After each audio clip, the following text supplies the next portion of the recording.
What I witnessed in Gaza firsthand is a genocide. It is a systematic, planned, to detail genocide, forced displacement of the population, implementation and widespread disease, starvation to the point of far-reaching famine, infanticide, directly, specifically killing children, lack of baby formula or targeting them with munitions, theriocide, killing of animals and the spreading of disease of rabies amongst the animal population to spread it to the human population. They are enacting a genocide in every imaginable way, and it is by design.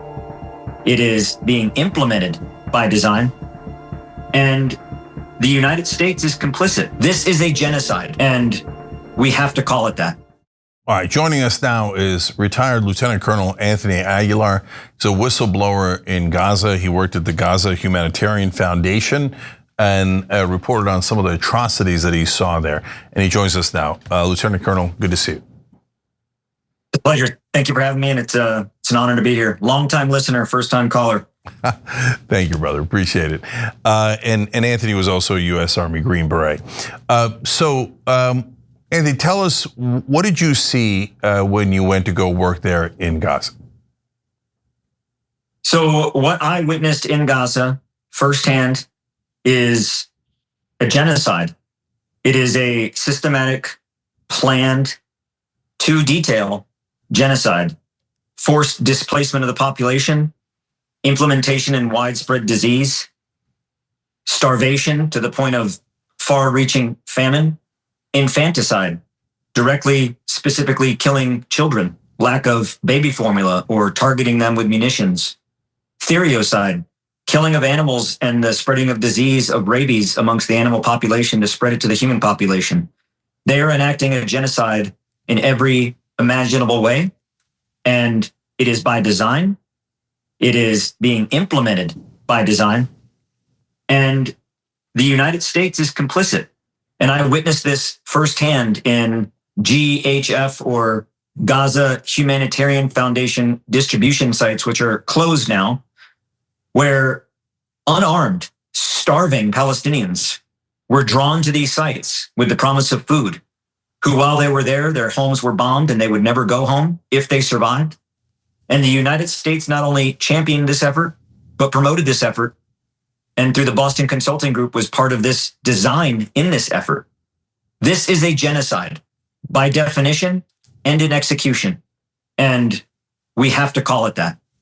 Yeah. So you go there, I assume originally thought, oh, we're going to feed these folks, and I don't know if you knew back then that they were starving. And when you got there, you talked about big picture just now. But give me a sense of what you saw your first day there, and when did you begin to realize, wait, this is not what we were told? So when I first got recruited by UG Solutions, which is a subcontract to the Gaza Humanitarian Foundation, specifically for the armed security of food going in, I knew that within Gaza that the population was starving. The United Nations, UNRWA, or the United Nations Relief and Works Agency for the Palestinian refugees, had been banned from going in. So regardless of the why or what behind that, which we now know was debunked, and that the why that they couldn't go in is non-substantiated, that they were quote unquote providing it to Hamas, that's been discredited by not only Israel, but the United Nations, in that people were starving. That was a fact. And I felt that the United States going in to provide a joint effort with Israel and the United States, that it was being done in good faith, in line with humanitarian principles.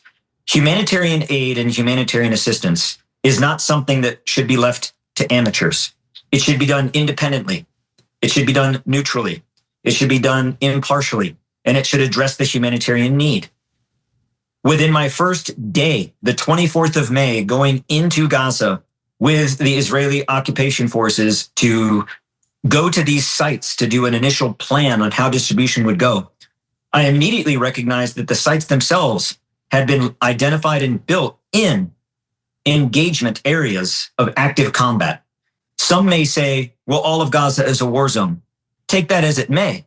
There were areas where there were specific offensive combat operations, and these were those sites were built. That is a violation of the Geneva Convention, black and white. Noticing that and first bringing that up to the leadership, GHF, and representatives from COGAT, or the Coordinating Office of the Governance of the Territories, which is under the Ministry of Defense within Israel. Therefore, it became clear to me that there was a for-profit contract behind doing this. So that takes away impartiality, neutrality, and addressing the humanitarian need. On the very first day of distribution, the 27th of May, or excuse me, the 26th of May at distribution site number 1 in Rafah, 35 to 40,000 starving Palestinians rushed to the site, and we only had enough food for maybe 8,000.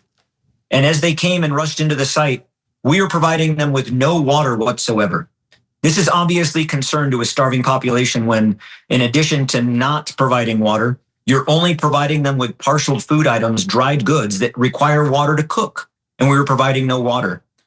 After that first day, thankful that I survived. And for anyone who thinks that the Palestinians that are seeking food have ill intent or want to kill us or are Hamas, on that day, with close to 40,000 people rushing onto a site with only about 24 Americans, they could have killed us all. They could have kidnapped and killed us all. And they didn't. They were there for food. And we didn't give it to them. And we didn't give them water. And when I brought this up to the leadership again, this is an issue. Water is not in the contract. Therefore, we will not provide it. The Gaza Humanitarian Foundation example of providing aid is a disaster. However, more so than it being a disaster, it was designed that way. Every day, starving Palestinians coming to these distribution sites, again, that no longer exist, scammering for meager amounts of food, crowding and rushing, being shot at by machine gun fire, controlled in their movement along corridors with artillery fire and tank fire. This is how the Israeli forces controlled movement of the population with machine guns, mortars, and tanks. Thousands died. Yeah. So at least 2,600 people died just trying to get food at these centers through the great work of Lieutenant Colonel Aguilar and others, but you've been an enormous part of it, brother.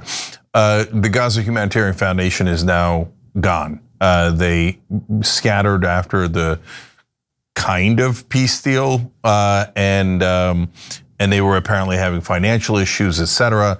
And so, but Anthony, one of the things I was curious about is you talked about how folks were getting killed in those places, including some of the kids and some heartbreaking stories. Tell us about one of those, but then afterwards, who's doing the killing? Is it the GHF guys, the Israelis, and how did they interact? So to answer your first, actually, I'll answer the last one and go towards then finish off with this young story, the story of the young boy Amir. So the IDF and the UG Solutions American contractors who would work these sites worked hand in hand. Furthermore, the operations themselves, the distribution, the amount of food, the routes we would take, the times we would deliver, where we would deliver, how we would deliver, how long we would deliver, was all dictated by Israeli forces through this organization called COGAT. So whenever you hear about doctors and specialists and the UN wanting to go into Gaza or being blocked from Gaza, that's through COGAT. COGAT is that agent that does that. It's a specific office within Israel established to do that. So they work hand in hand, the IDF and the UG Solutions contractors, every day to coordinate. And it was more so than just a coordinating relationship.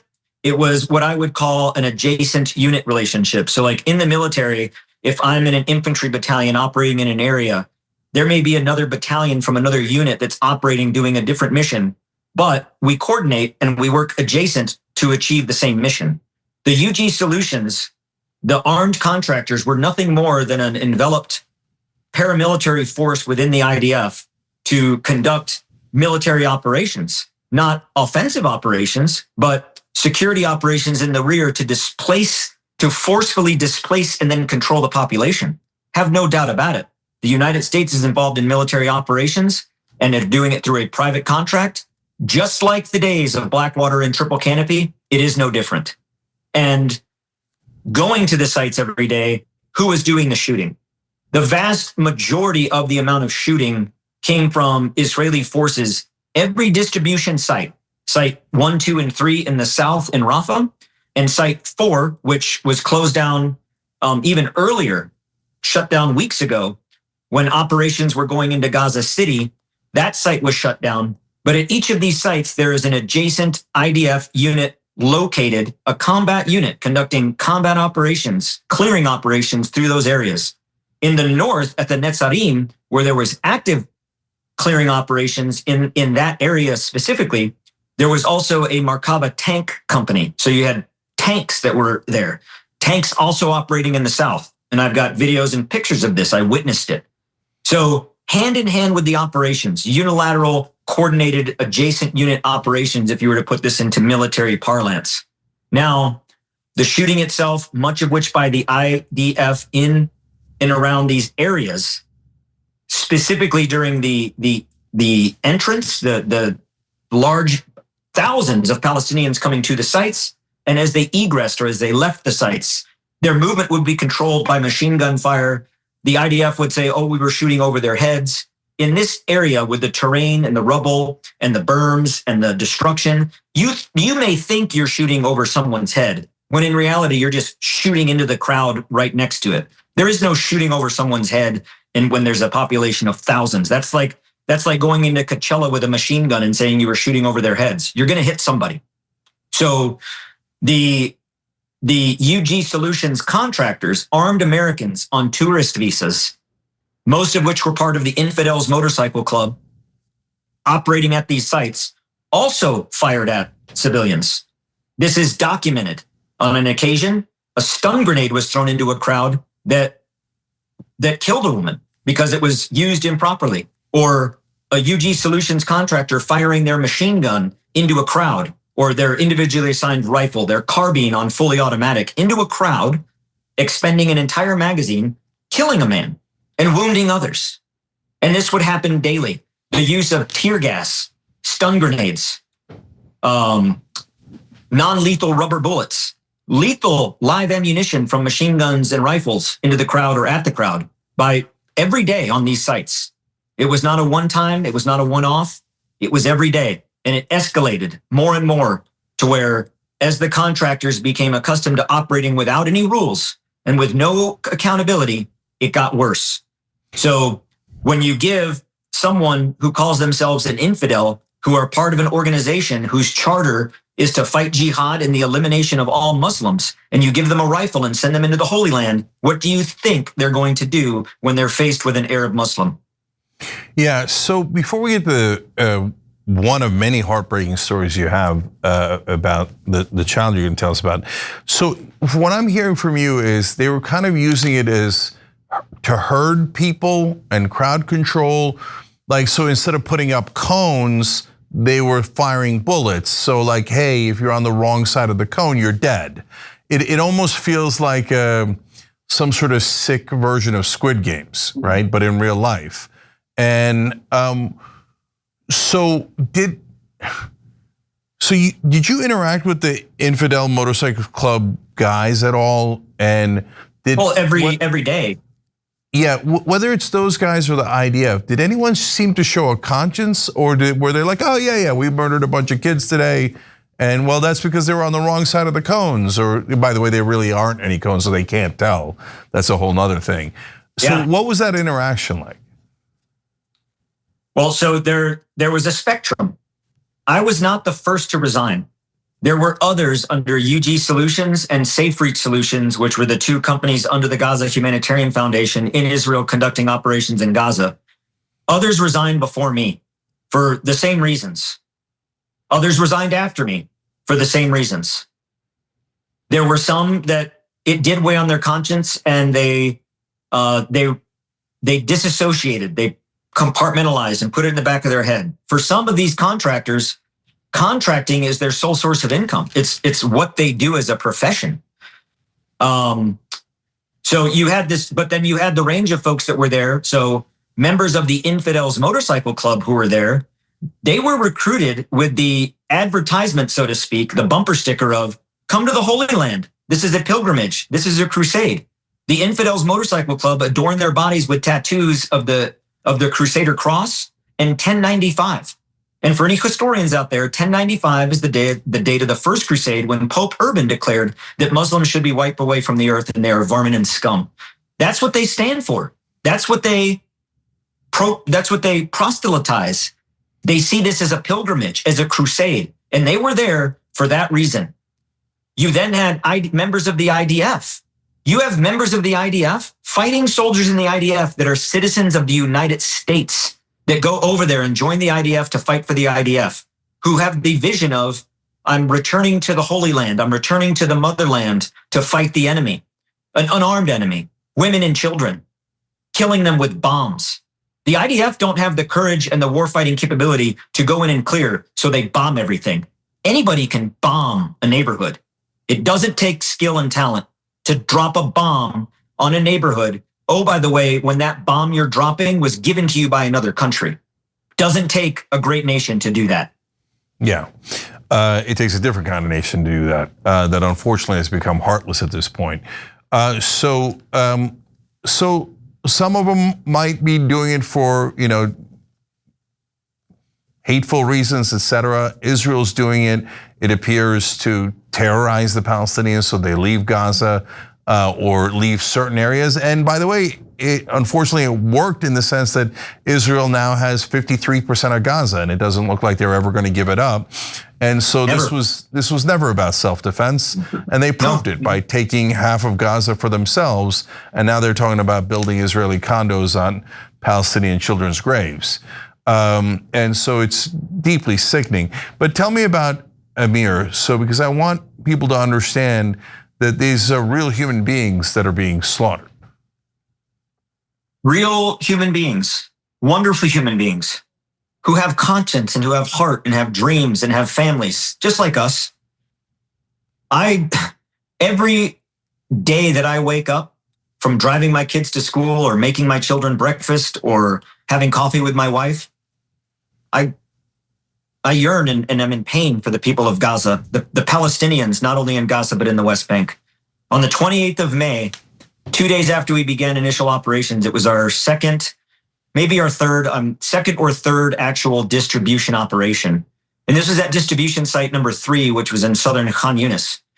On the site that day, much like with the previous 2 experiences, the Palestinians that get to the site at the end of the rush, when all the food is gone, are women and children typically. Small children, young children. And this young boy named Amir, he had no shoes, tattered clothes, very emaciated. Fingernails you could see were drying and rotten and cracking away because of no protein in his diet, no keratin produced in his body. He was dying. He's dying of starvation. And this young boy, I learned later when I spoke to his mother after his death, that he lived in Khan Yunis in the city, which is a little bit north central, if you will. And his neighborhood was bombed. His father was killed in that airstrike. He was separated from his mother in the evacuation. He was moved to the southern UN encampment in Khan Yunis, which is no longer there. That's been bombed and destroyed and bulldozed. His mother was sent to the Mawasi camp. They were separated. A family took him in. He came to the site that day getting food with his uncle. He and his uncle were separated because of the IDF firing machine gun fire on their way in the morning. He was alone. He had no family, no adult, no elder. This boy was maybe between 8 to 10. Hard to tell with the level of, malnutrition. Young boy, beautiful brown eyes, beautiful smile, and he's picking up meager scraps from the ground. Some rice, a little bit of some pasta noodles in a bag, and he's holding them in his hands. This boy doesn't have the ability to cook any of it. That's not a meal. It's nothing for him other than gratitude. And he came up to myself and another contractor who was standing there with me. 2 of us were standing together. And as he approached us, he reached out. The contractor standing next to me, he kisses his hand and holds it to his forehead. And I was told by one of the Palestinians that spoke English that was a sign of respect. He then, as I reached out my hand to him, he kissed my hand. He thanked us. And as he left and looked at us as he walked away, and I walked up with him towards the crowd, and he's kind of talking with me in Arabic, but kind of, just thank you, shukran, shukran. And so thankful. And yet his journey home, where he's got no parents and no family, with no shoes, walking through landmines and destruction and rubble, he said, thank you. And as he left that site, like many before him, and over 2,000 others that died in the same way, he was gunned down by the Israeli occupation forces in their position at the intersection of the exit of Site 3 and the Marag corridor. Gunned down and left for dead, bulldozed and buried, like thousands of others. A young boy who came to get food, who was starving. He's not Hamas. He has no ill intent. A young boy, lost and alone in this world, who still had the heart to say thank you. That's who we're killing. That's who we're bombing. That's who we are destroying the lives of. This is not a war. I've seen war. This is a genocide, and Israel will not stop until every Palestinian is dead or gone. Or they've taken all the land. They don't allow any reporters in to see their war crimes. It makes sense. If you were committing a genocide, you wouldn't want any reporters documenting either. So that's why we're getting stories from rare people who are inside of Gaza, like yourself, that are Americans that can tell us what's actually happening. You're an eyewitness to a genocide. It's a very rare thing. So in the case of Amir, real quick, did you ever find out why they killed him? What, had he stepped outside of a line or that he didn't know about, or any reason why? It was very clear to me on that day how it happened. And in fact, from what I saw that day on the 28th is what drove me then on that day. I went back to our main operation site. I couldn't sleep, couldn't eat, was just distraught. And so I wrote, I think it was about an 11-page document outlining all of the inconsistencies and the problems and the gaps and why this would keep happening if we didn't correct it, specifically for Site 3 because of where it was located on the corridor. What happened was the IDF soldiers used machine guns, coaxial machine guns from their Merkava tanks to fire at the crowds, at their feet, into the crowd over the head. There's plenty of video of this. In my BBC interview, that interview opens up with a crowd of Palestinians hunked in the ground as bullets fly into them and fly over their head and hit the dirt around them. I filmed that. That's for me. That's real. And as the IDF were shooting into the crowd, as you leave Site 3, there's an intersection. Along Site 3 was a berm that kind of blocks the view of the IDF on the east side of this location. And they opened fire shooting at the crowd. As the crowd that was on the site was leaving, UG Solutions contractors began pepper spray, stun grenades on children, women and children, getting them to leave the site. So there's chaos and they're running, and the IDF are already shooting. And this group runs into this hail of gunfire, this wall of bullets, 7.62 caliber machine gun bullets. And some were hit and went down and crawled. Some were shot and their bodies were dragged away. Some were shot and dropped to the ground. And if there wasn't somebody with them that knew that they had been killed, they were left there to be bulldozed over afterwards, or their bodies picked up and thrown in trucks and taken to Nasser Hospital, where the surgeons in Nasser Hospital, Americans, Dr. Aziz, an American who lives in Dearborn, Michigan, who I've talked to, has said that the bullet wounds were from IDF machine guns. So when you look at that and you see what's happened, it's intentional. It is intentional. It is a violation of the Geneva Convention, intentional or not, to target and shoot at an unarmed population. And there is not one of these people that was armed. It is a war crime. Yeah, a recent study showed that 60% of the kids that the doctors looked at had intentional shots, sniper shots, chest or head. 60% of the children killed in Gaza, according to that study, sniper shots meant to murder them. I mean, if that's not terrorism, then the word terrorism doesn't mean anything. So it's unreal. I want to ask you last couple of specific questions here. So did the IDF use razor wire, which is banned under the Geneva Conventions, in dealing with folks here? Yeah, so that was one of my initial concerns on the 24th of May during this reconnaissance, if you will.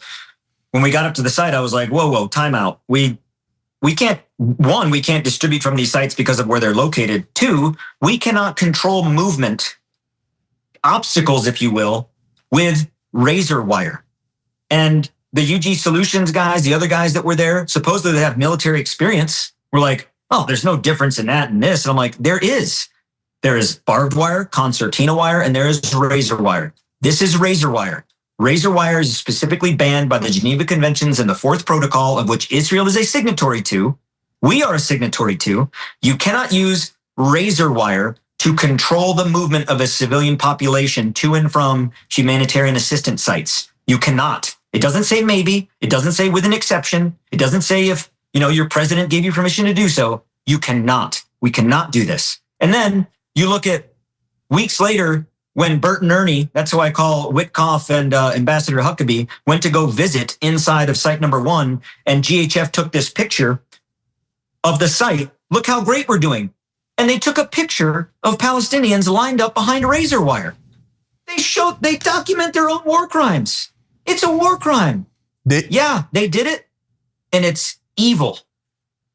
And they're thinking, yeah, I know kids and innocent civilians can get caught up in the razor wire and it's gonna, slice and dice them. But they probably were thinking, Anthony, don't worry, later we're gonna shoot them anyway.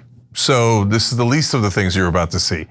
It's like when we make sure that the needles we use when we put someone through lethal injection, that the needles are sterile. Don't worry about the needle being sterile. Death is coming. So yeah, I was like, at first when I was like, this is a big deal. That's why it became clear to me that the use of razor wire, the use of the canalization and the funnelization of human beings into a very small site using razor wire and then shooting at them, not giving enough food. And when they displaced from their home to come and get food, while they're there, their neighborhood's getting bombed.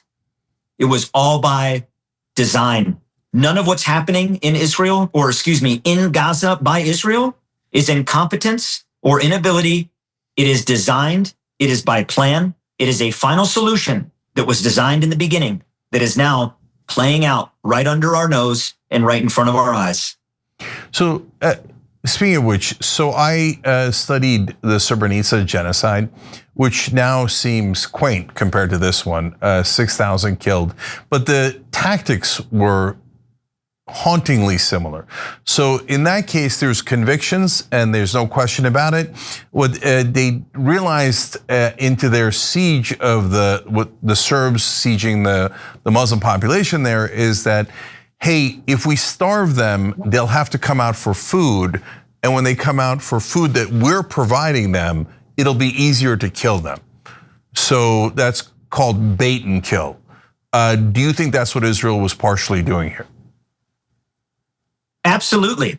And unfortunately, we in the United States take from their playbook and they take from ours. It's reminiscent of the Indian Removal Act of the 18 and 1900s. It's reminiscent of the treaty of Dancing Rabbit Creek in the United States, where we destroyed all of their homes and their villages, and it got cold and we said, here's some blankets. I mean, it's horrible. It's what's really evil about this is that we have examples in our recent history, one generation removed. When I was up in DC this week, just got home back to North Carolina, I went to the Holocaust Museum, and as I left, on the Western Wall, there's a giant engraving in the wall, and it says, never forget what you've seen. Well, last time I checked, genocide and Holocaust don't belong to one specific group. What's happening is a genocide. This is a modern day Holocaust, and I will not forget what I have seen. And neither will the world. And it's time to wake up.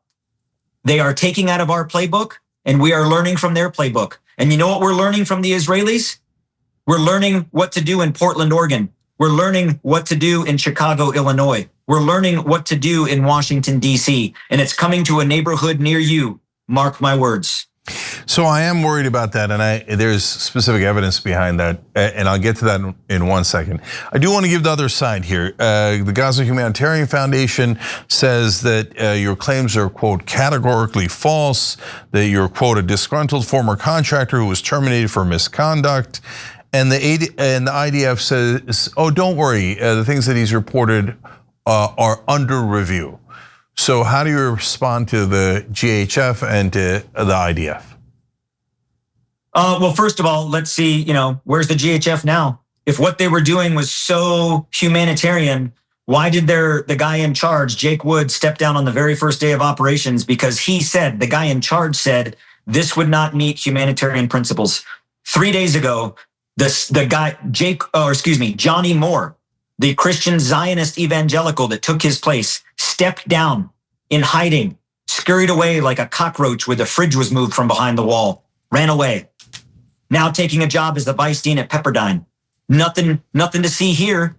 I'm still here. Here I stand, on my word and on my honor. And not one thing has been debunked. I resigned. Was I disgruntled? Yeah, I was disgruntled. Genocide disgruntles me. Watching women and children get murdered disgruntles me. Watching war crimes play out, half done by America, disgruntles me. Was I disgruntled? Absolutely, I was disgruntled. I resigned. In writing, there's proof.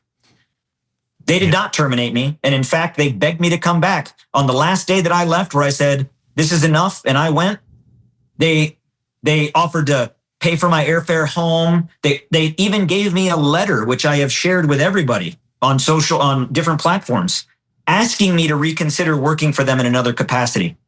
They wanted me to stay and work for them. The reason they now flipped the script is because they lost control. They don't control me. And I have all the photos, and I have all the videos, and I have all the witness testimony. And as much as they want to say that there was never shooting at our sites, that's categorically false. It's on video. Yeah. There's video of it. And in fact, the video that I filmed of a UG Solutions contractor shooting from the site into a crowd of civilians, UG Solutions played that video themselves on their website saying, look, here's the whole video if you want to know the whole story. Are you kidding? Again, they tell on themselves. I've always said, my grandma always told me, never interrupt an idiot when they're making a mistake. So I just let them talk. Okay, by the way, we're very happy to have representatives of GHF and their leadership come on the show and answer questions. We'd love that.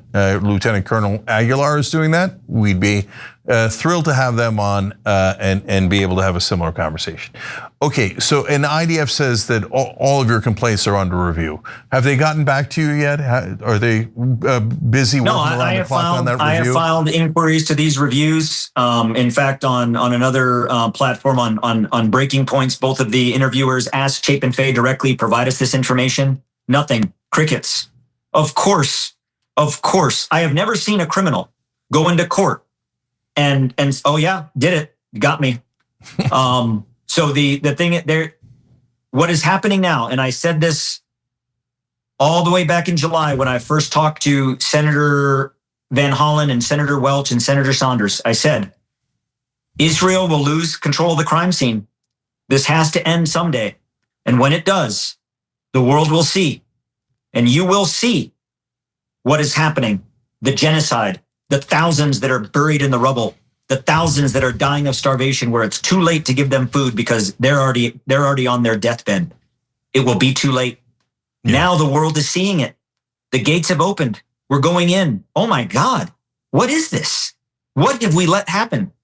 And day by day, we're going to see more. Why do you think after the first 24 hours of going in, when the UN was allowed back in and the UN was saying, oh my God, Israel was like, nobody else can go in. We got control again. There's not a ceasefire. I knew that ceasefire would fall apart before the milk in my fridge expired, and it did. In fact, my milk lasted longer. Yeah, well, of course, it's Benjamin Netanyahu. He said as he was doing the deal, he went back home and said in Hebrew, not in English, that the campaign will continue. So he never meant it, and of course, in the first couple of days, I forget if it was 3 or 4 day window, they killed 97 Palestinians. The mainstream media is still lying. There's 2 IDF soldiers who died. They're pretending Hamas did it. It's already been proven that that's not true. It was one of their own unexploded ordinances as they were destroying yet another home. They ran over it and died. And so the way the mainstream media has lied on behalf of Israel is maddening. Okay, last thing is about how it might come here. And so people might think, well, like, that sounds hyperbolic. I get what that they're doing there is just awful, et cetera. But you can't do that to Americans. But there's companies and individuals that are bragging. I mean, Larry Ellison has now an infamous quote where he says, we can now monitor all of the citizens and make sure that they behave. And so they've been using some of this technology in Gaza to monitor and track all the citizens. And one haunting example is, again, reported by the Israeli press. Israeli press pretty good, like way better than the American press. American press suppresses news. Some good outlets in Israel actually deliver news. Anyway, there's a program called Where's Danny, where an AI program picks someone that they think might be connected to another suspect, but they don't kill him immediately. They wait for him to go home, and then they bomb the home to make sure that they kill his family and his children along with him. Okay, and the sick people that are running that call that program Where's Daddy? So with all of this tracking that they've begun to perfect in Gaza, how worried are you that they're going to bring that home here? Cenk, it's already here. It's already here. Next time you see on the news about Portland, look at the portable stanchion cameras that ICE is using in Portland to monitor these protests or these demonstrations. Those cameras, those are new. Those are newly developed. A joint venture between Palantir and Orbis and other new technologies growing. Those cameras, you know where we tested those? We tested those in Gaza at the distribution sites. Went up beta mode for biometrics and facial recognition and data collection. And now what are they using them? They're using them here. Tested there, used here. The tyranny and the oppression that we export will come back, and it's already here. The streets of Portland. Where does ICE train? The elite units within ICE and the DEA train with the Israeli Gendarmerie, their internal police force, part of the Israeli Defense Force, but their civil defense force, trains with them. That's a fact. You can look that up. The Illinois National Guard. What's in Illinois? Chicago.